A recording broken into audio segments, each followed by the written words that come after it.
Hello everybody and welcome back to my channel. My name is Selena and in today's video we're going to be talking about how to write a motivational letter basically. If you're interested in this information then keep watching. Lovely if you subscribe. So the number one thing that you need to make sure is that when you're writing a cover letter or a motivational letter, you're not supposed to repeat what you have already written in your CV because this is a completely different letter. What you write in your CV is something else and what you write in a motivational letter should be something else and not repetitive. So I've got about 7 points of the exact structure of how it's supposed to look like. So point number one, you have your opening. In the opening, this is basically where you talk about to whom it may concern, or dear say madam, or whoever it is you are writing to. After the opening, you have the reasons for writing. Now, under the reasons for writing, this is what you write down. You either start with I'm writing to express my interest in da da da, or I wish to apply for the position of what. I'm writing to inquire because of what, or I'm writing in response to your advertisement, which was in, I don't know, in a newspaper or something like that, from this day to this day. So that's what you write in the second part, which is the reason why you're writing this letter. So the third point, this is where you introduce yourself without repeating what you have already written in your CV, like we said in the beginning. So in the introduction, this is what you write down. I'm currently working or studying as a, whatever it is you are doing at present. At present, I'm working for, or where I am currently, I'm responsible for doing this and this. I have been working in my current position for the past how many years. So this is basically telling them about yourself and what you are currently doing or what you have been doing.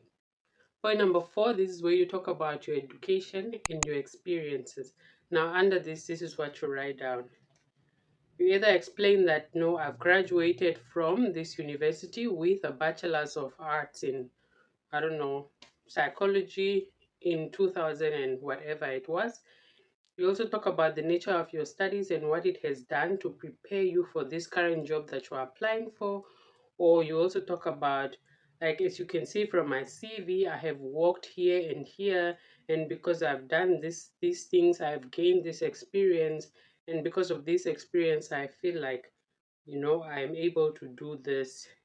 Or you also speak about, I speak fluent, I don't know, English, German, Portuguese, and the list goes on.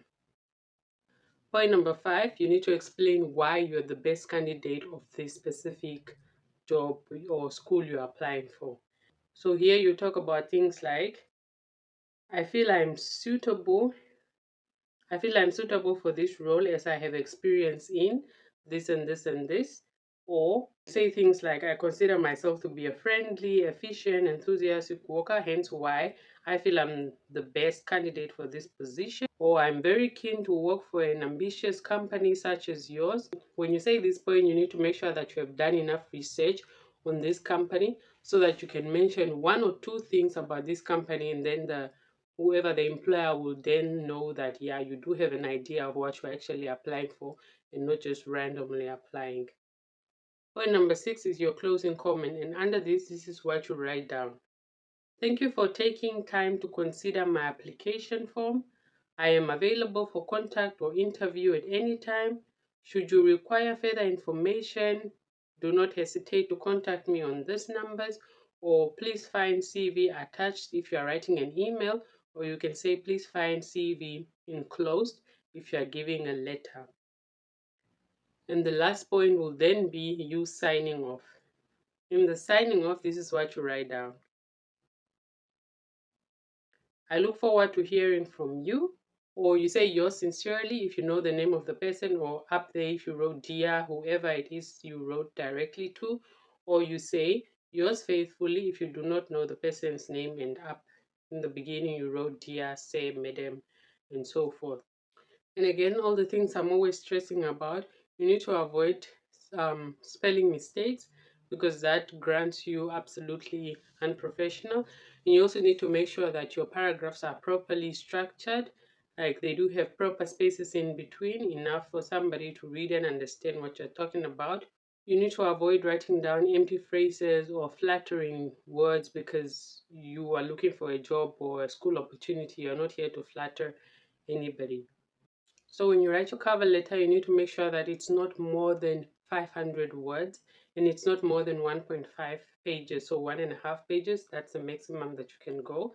You need to make sure that it is at least in font 12 and it's also written in New Times Romans, or sometimes you can check in on their website because sometimes they also state what they want it to be in, you know. And in case you want to be more creative, you can also add things like why you think it's better for you to study in Germany or to get this job in Germany and not in your country. This is now if you're not from Germany, just to make them, understand exactly why you're applying here and not back home, or what value are you bringing from your country to Germany and what you tend to gain from Germany that you're going to take back to your country. Such things also just adds motivation here and there, which help your cover letter stand out. So yeah, guys, these are the tips of how to write a cover letter or a motivational letter to get a job or a school in Germany. And if you found this video useful, then please give it a thumbs up. If you are already not subscribed, then please press the subscribe button. And we shall see us in the next video. We shall see us. Oh my god, this is so German. Wir sehen uns. We will see each other. Yes. See you in the next video. Auf Wiedersehen.